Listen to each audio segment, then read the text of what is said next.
Hello students, हम discuss कर रहे थे हाइड्रोकार्बन और हाइड्रोकार्बन में हमने डिस्कस कर लिया था एल्केन एंड एल्कीन, यानी सैचुरेटेड अनसैचुरेटेड हाइड्रोकार्बन हमने स्टार्ट कर दिए थे और अनसैचुरेटेड की कैटेगरी का नेक्स्ट टॉपिक है एल्काइन। देखते हैं एल्काइन, जिसका जनरल फॉर्मूला आपने 10th क्लास में पढ़ लिया था, CnH2n-2, जिसमें n की वैल्यू है नंबर ऑफ कार्बन जो स्टार्ट होता है नंबर ऑफ 2 से। ठीक है, तो चलिए स्टार्ट करते हैं यहां पर हम एल्काइन। और सबसे पहले जैसा हमारा प्रॉपर पैटर्न है कि पहले हम जनरल मेथड ऑफ प्रिपरेशंस देखते हैं।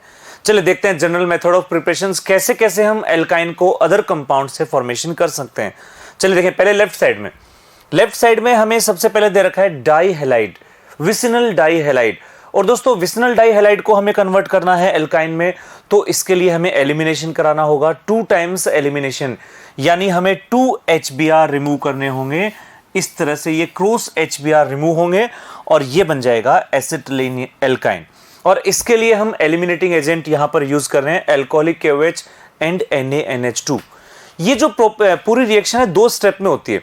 पहले फर्स्ट HBr रिमूव होता है, then second HBr। First HBr alcoholic KOH से रिमूव हो जाता है, NaNH2 भी रिमूव कर सकता है, लेकिन सेकंड जो रिमूवल है HBr का, उसके लिए हमें NaNH2 यानी सोडामाइड की रिक्वायरमेंट होती है, क्योंकि विनाइल हैलाइड स्टेबल होते हैं और इसके लिए हमें स्ट्रॉन्ग बेस की रिक्वायरमेंट होती है। तो इस तरह से हम विसिनल डाई हैलाइड और जेम डाई हैलाइड, देखिए ये है जेम डाई हैलाइड, इससे भी हम एल्काइन सेम मेथड से बनाएंगे। यहां भी पहले एक HBr का एलिमिनेशन होगा, देन सेकंड HBr का एलिमिनेशन, यानी 2 स्टेप रिएक्शन हो गई। नेक्स्ट इसके बाद में देखें टेट्राहेलाइड। टेट्राहेलाइड 4 हेलोजन्स होंगे और टेट्राहेलाइड में अगर हमें एल्काइन में कन्वर्ट करना है तो सिर्फ हमें हेलोजन को रिमूव करना है, यानी यहां रिएक्शन होगी डीहेलोजिनेशन। और डीहेलोजिनेशन के लिए हम यूज करते हैं जिंक डस्ट और इसकी प्रेजेंस में इसको हीट करते हैं और यहां से 2 Zn यूज होंगे और दोनों Zn ये HBr को रिमूव कर लेंगे, सॉरी ब्रोमीन Br2 को रिमूव कर लेंगे और यहां 2 ZnBr2 रिमूव हो जाएंगे और इस तरह से ये एल्काइन का फॉर्मेशन हो जाएगा। चलिए नेक्स्ट मेथड देखते हैं। नेक्स्ट मेथड है यहां पर जिसमें अनसैचुरेटेड डाइब्रोमाइड ले रखे हैं, यानी एक तरह से हम कहें कि टेट्राहेलाइड वाला जो मेथड था उसी मेथड में से सेकंड स्टेप को हमने लिया है और यहां पर भी ZnBr2 रिमूव हो जाएगा और ये भी एल्काइन में कन्वर्ट हो जाएगा। इसके बाद नेक्स्ट मेथड है कि अगर हम विनाइल हैलाइड लेते हैं, ये जो मेथड है ये फर्स्ट मेथड का सेकंड स्टेप है विनाइल जो है। और इसके अंदर अगर हम बात करते हैं विनाइल के अंदर, तो हमें NaNH2 की रिक्वायरमेंट होती है। NaNH2 एक स्ट्रॉन्ग बेस है जो स्टेबल एल्काइल हैलाइड से भी डिहाइड्रोहेलोजिनेशन कर देगा। इसके बाद नेक्स्ट मेथड है कि क्लोरोफॉर्म को हम Ag के साथ हीट कर रहे हैं। यहां हम क्लोरोफॉर्म या आयोडोफॉर्म ले सकते हैं, इसीलिए हमने लेफ्ट साइड में क्लोरोफॉर्म, राइट साइड में आयोडोफॉर्म लिखा है, ताकि हम दोनों में से कोई भी यूज कर सकते हो। और इसको Ag के साथ हीट करेंगे, 6 AgX इसमें रिमूव हो जाएगा और ये एल्काइन का फॉर्मेशन हो जाएगा। चलिए अब देखते हैं राइट साइड में भी कुछ मेथड्स हैं। सबसे पहले कैल्शियम कार्बाइड मेटल कार्बाइड, और मेटल कार्बाइड का कराएंगे हाइड्रोलाइसिस और यहां पर कैल्शियम +2 और कार्बन पर -2, और -2 है तो जब इसका हाइड्रोलाइसिस होगा तो इस हाइड्रोलाइसिस से ये कन्वर्ट हो जाएगा C2H2 यानी कि एसिटिलीन। तो यहां से हम कैल्शियम कार्बाइड से एसिटिलीन बना सकते हैं। अगर यहां पर मैग्नीशियम कार्बाइड दिया होता, अगर ये होता Mg2C3 मैग्नीशियम कार्बाइड, तो इससे बनता C3H4 यानी कि प्रोपाइन। ठीक है दोस्तों, याद करो एल्केन में भी हमने कार्बाइड देखा था एल्यूमिनियम कार्बाइड, और वहां एल्यूमिनियम कार्बाइड से हमने एल्केन बनाया था मीथेन। तो mostly metal carbide alkyne formation करते हैं, लेकिन कुछ कार्बाइड एल्केन भी बना सकते हैं। नेक्स्ट इसके बाद में है बर्थोल्ट प्रोसेस, और जिसमें कार्बन और हाइड्रोजन को मिक्स करके इलेक्ट्रिक आर्क की हेल्प से एसिटिलीन का फॉर्मेशन करते हैं। Next method is Kolbe electrolysis. Kolbe electrolysis जैसा हमने कहा था फ्री रेडिकल रिएक्शन होती है, और इसमें यहां पर ये दोनों कार्बोक्सिलिक ग्रुप रिमूव हो जाएंगे और एक ट्रिपल बॉन्ड बन जाएगा। डबल बॉन्ड तो पहले से है, तो यहां बन जाएगा ट्रिपल बॉन्ड। इसके बाद नेक्स्ट मेथड में दोस्तों ये जो हमें दिया है ये टर्मिनल एल्काइन है, और टर्मिनल एल्काइन का जो हाइड्रोजन होता है ये एक्टिव हाइड्रोजन होता है। एक्टिव हाइड्रोजन सोडियम के साथ रिएक्ट करके एल्काइनाइड में कन्वर्ट हो जाएगा, और ये एल्काइनाइड आरएक्स के साथ रिएक्शन करके हायर एल्काइन में कन्वर्ट हो जाएगा। यानी यहां हम एल्काइन से हायर एल्काइन बना रहे हैं। नेक्स्ट इसके बाद में एक और हायर एल्काइन बनाने का मेथड ग्रिग्नार्ड रिएजेंट। और दोस्तों एक्टिव हाइड्रोजन है तो यहां पर क्या होगा, ये CH3 और HCH4 बना लेंगे, और यहां पर आएगा नेगेटिव चार्ज, और यही negative charge nucleophilic substitution reaction के थ्रू इसमें कन्वर्ट हो जाएगा एल्काइन में, हायर एल्काइन में। नेक्स्ट इसके बाद में है आइसोमराइजेशन दे रखा है। आइसोमराइजेशन में हम क्या करते हैं, टर्मिनल एल्काइन को मिडिल में ट्रिपल बॉन्ड को लाते हैं, मिडिल से टर्मिनल। यानी अगर आपको सेंटर में लाना है तो सेंटर में लाने के लिए एल्कोहलिक KOH, और टर्मिनल पर लाने के लिए NaNH2। यहां ट्रिपल बॉन्ड की शिफ्टिंग होती है। तो ये रिएक्शन आइसोमराइजेशन है। तो ये थे इसके बनाने के मेथड्स कि हम डिफरेंट मेथड से एल्काइन का फॉर्मेशन कैसे कर सकते हैं। चलिए अब इसकी रिएक्शंस देखते हैं कि कैसे एल्काइन अपनी रिएक्शन शो करेगा। देखते हैं इसकी रिएक्शंस, और इसकी रिएक्शंस में सबसे पहले हम देख रहे हैं राइट साइड में जो रिएक्शंस हमें गिवन है, लेफ्ट साइड की रिएक्शन पहले देख लेते हैं। और लेफ्ट साइड की बात करें तो लेफ्ट साइड में सबसे पहले रिएक्शन है हाइड्रोहेलोजिनेशन, और ये जो हाइड्रोहेलोजिनेशन है 2 टाइम्स होगा। याद करो एल्कीन में भी था ये हाइड्रोहेलोजिनेशन।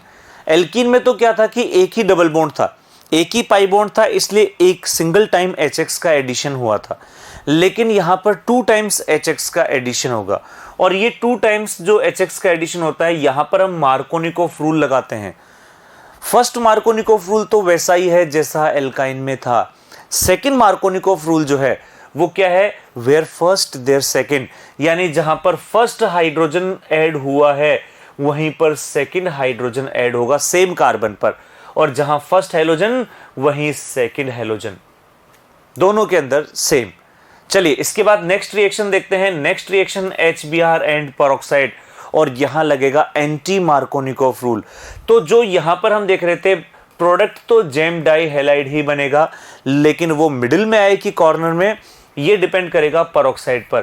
पेरोक्साइड है तो मिडिल में कॉर्नर पर आएगा एंटी मार्कोनिकोफ, और without peroxide Markovnikov rule. Next method इसमें है dilute H2SO4 Hg+2। Mercury ion की प्रेजेंस में इसमें एडिशन हो रहा है वाटर का।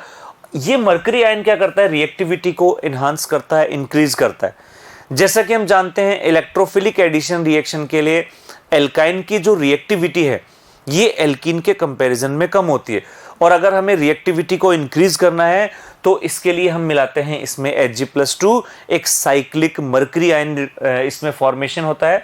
और फिर नेक्स्ट स्टेप में यहां पर होता है हाइड्रेशन, और हाइड्रेशन से यहां पर जो ग्रुप होगा ये ग्रुप कन्वर्ट हो जाएगा यहां पर कीटोन ग्रुप में। हालांकि बनता तो पहले इसमें है इनोल फॉर्मेशन होता है, लेकिन ये इनोल फॉर्मेशन पहले इसमें इनोल फॉर्मेशन होता है, और ये इनोल जो है ये कीटो में कन्वर्ट होकर स्टेबल कंपाउंड में फॉर्मेशन कर लेगा।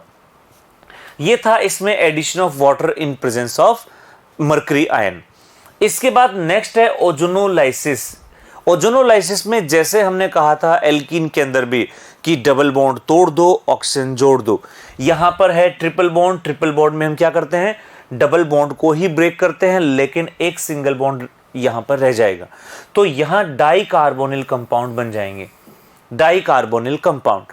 नेक्स्ट इसके बाद में यही ओजोनोलाइसिस, अगर ये तो था रिडक्टिव ओजोनोलाइसिस, अगर हमने यहां पर Zn नहीं मिलाया तो ये जो बॉन्ड है ये भी ब्रेक हो जाएगा, और ये बॉन्ड ब्रेक होकर 2 कार्बोक्सिलिक एसिड में कन्वर्ट हो जाएंगे, और इस प्रोसेस को हम कहेंगे ऑक्सीडेटिव ओजोनोलाइसिस।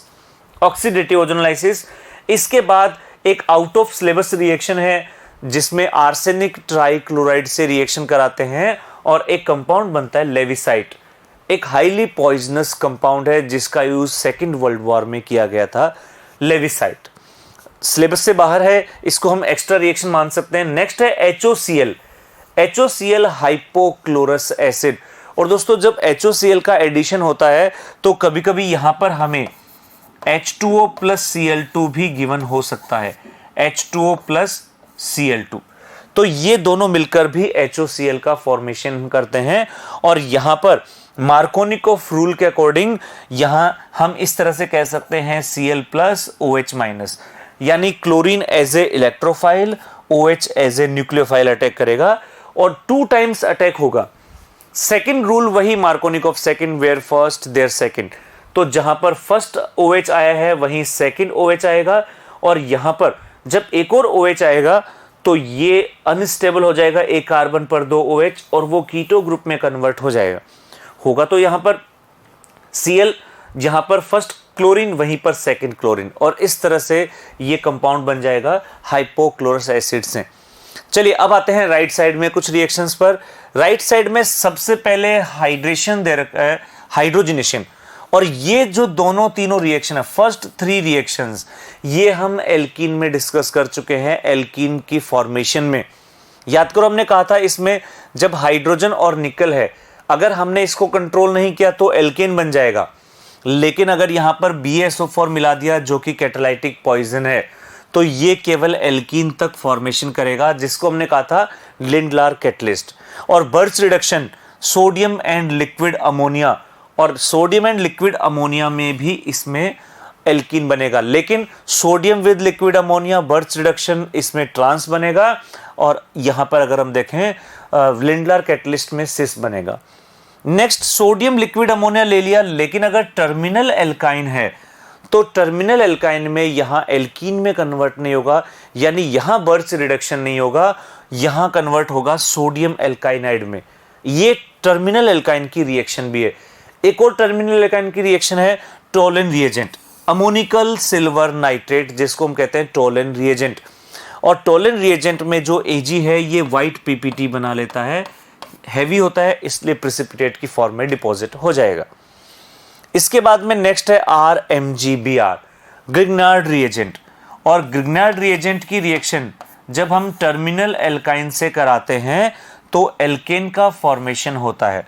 ये रिएक्शन हम एल्केन की GMP में देख चुके हैं, जनरल मेथड्स एल्केन के। तो ये ग्रिग्नार्ड रिएजेंट। इसके बाद नेक्स्ट है हेलोजिनेशन। बिल्कुल वैसा ही हेलोजिनेशन है जैसा हेलोजिनेशन हम एल्केन में देख चुके हैं, एल्कीन में देख चुके हैं। एल्कीन में एक ही डबल बॉन्ड था तो डाई हैलाइड बने थे, याद कीजिए वहां पर विसिनल डाई हैलाइड बनाया था हमने। यहां टेट्रा हैलाइड में कन्वर्ट हो जाएगा, क्योंकि यहां ट्रिपल बॉन्ड है, इसलिए ट्रिपल बॉन्ड होने की वजह से ये टेट्रा हैलाइड में कन्वर्ट हो जाएगा। इसके बाद नेक्स्ट है यहां मर्करी आयन की प्रेजेंस में और एसिटिक एसिड के साथ, मर्करी आयन एसिटिक एसिड, और मर्करी आयन एसिटिक एसिड होगा, यहां पर भी 2 टाइम्स अटैक होगा। एसिटिक एसिड में जो एक्टिव हाइड्रोजन है, हाइड्रोजन ऐड होगा कार्बन पर, ट्रिपल बॉन्डेड एक कार्बन पर, और OCH3CH2 O एसिटाइल ग्रुप, ये कन्वर्ट हो जाएगा कॉर्नर पर। तो जैसे हम HOCl का अटैक करा रहे थे जिसमें OH माइनस और Cl प्लस था, यहां पर जो होगा ये हो जाएगा CH3COO माइनस और H प्लस। तो जहां इलेक्ट्रोफाइल जा रहा है वहां इलेक्ट्रोफाइल ही जाएगा, न्यूक्लियोफाइल यहां पर है CH3COO माइनस। चलिए कुछ और रिएक्शंस देखते हैं इसी की, कुछ और रिएक्शंस, और रिएक्शंस में हम आ रहे हैं नेक्स्ट कुछ और रिएक्शंस पर। चलिए इन रिएक्शंस को देखते हैं, और इन रिएक्शंस में हम बात करते हैं सबसे पहले वही राइट साइड में कंटिन्यू करते हैं।